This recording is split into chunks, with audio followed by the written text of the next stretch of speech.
Bonjour à tous. Bonjour à tous. On se retrouve aujourd'hui pour parler de Vlad III. Vlad III est né en 1431 à Târgoviste, en Valachie, et on l'appellerait aujourd'hui plus communément la Roumanie. Vlad III était surnommé Dracula. Alors pourquoi? Tout simplement parce qu'il faut remonter à son père, Vlad II, qu'on surnommait Dracule, qui veut dire donc le dragon. Voilà.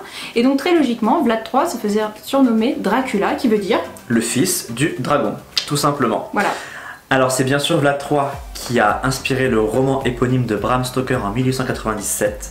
Et on va voir dans cette vidéo que le monsieur était pire que le héros du roman.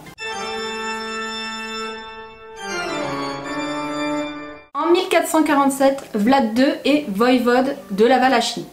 Alors un voïvode, c'est un gouverneur de territoire, c'est-à-dire que c'est une personne qui doit gérer la région. Il est également en conflit avec un autre voïvode, le voïvode de la Transylvanie, qui s'appelle Jean Hunyadi. Il est également le régent de Hongrie. Pendant ce conflit, Jean Hunyadi va réussir à capturer Vlad II et son fils Mircea II. Alors Mircea II, c'est le frère aîné de Vlad III.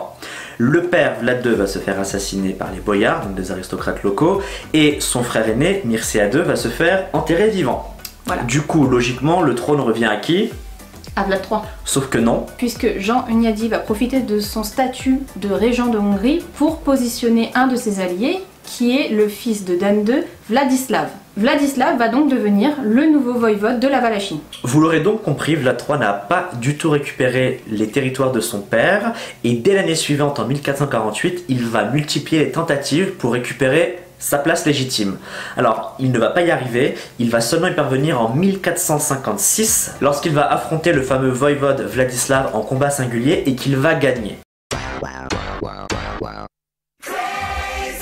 Comme on vous l'a dit dans l'introduction, le personnage de Vlad III est pire que celui du roman. Par exemple, en 1459, le jour de Pâques, qui est donc un jour de réjouissance, il va convier 200 boyards. Donc des boyards, c'est des aristocrates locaux, ceux qui ont tué son père, si vous avez bien suivi.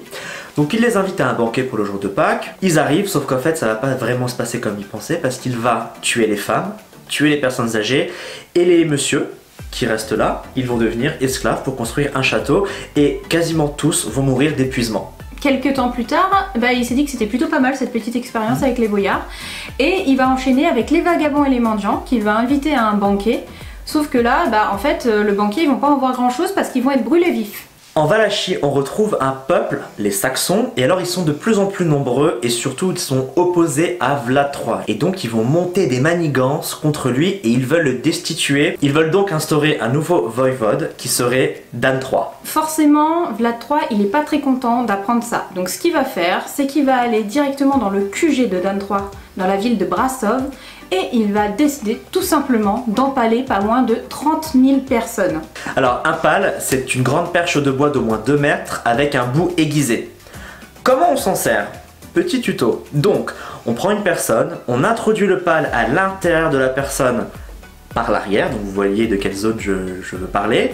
Et donc une fois que la personne est sur le pal, on va relever le pal, le mettre dans la terre, et là la personne va glisser lentement sur le pal, et donc le pal va rentrer à l'intérieur de votre corps, va ressortir par la nuque ou par le crâne, et donc vous mourrez dans d'atroces souffrances. Il va donc empaler ces 30 000 personnes, mais ça ne lui suffit pas.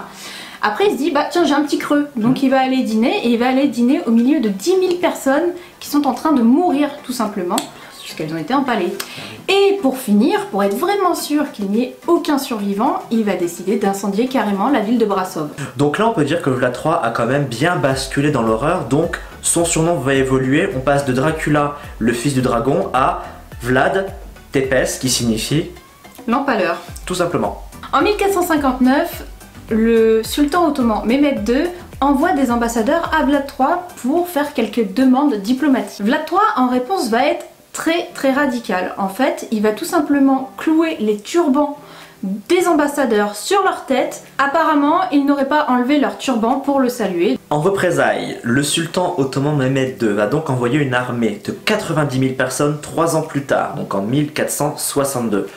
En face, Vlad III, il a 30 000 soldats. Alors Vlad III, il a plus d'un tour dans son sac et il va faire appel à sa fameuse cruauté pour contrer Mehmed II. Il va faire empaler 30 000 personnes sur le chemin de l'armée ottomane et à la vue de tout ça et également à l'odeur, l'armée de Mehmed II va faire demi-tour et il n'y aura pas de conflit. Vlad III aura donc gagné la partie. La même année, Vlad III va envoyer une lettre à son copain Mathias Ier de Hongrie, qui est donc le roi de Hongrie à cette époque-là. Et il va lui dire qu'il a découpé 24 000 têtes, en plus d'avoir incendié pas mal de villes. Pour lui prouver ses dires, il va tout simplement lui envoyer des sacs remplis d'oreilles et de nez. Le but pour Vlad III, c'est de prouver à son copain Mathias Ier de Hongrie qu'il faut pas trop le chercher et que si jamais il vient pour lui prendre son territoire, Vlad III saura répondre.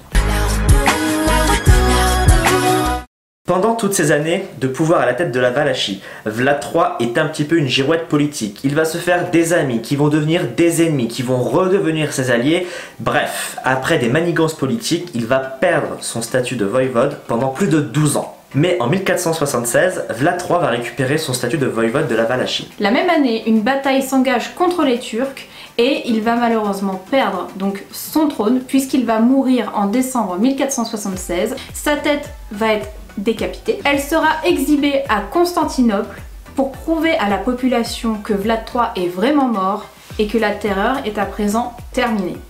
Merci à tous d'avoir regardé cette vidéo. On vous invite à revoir toutes les autres vidéos des tyrans de l'histoire. Et on vous dit donc à très bientôt. À très vite.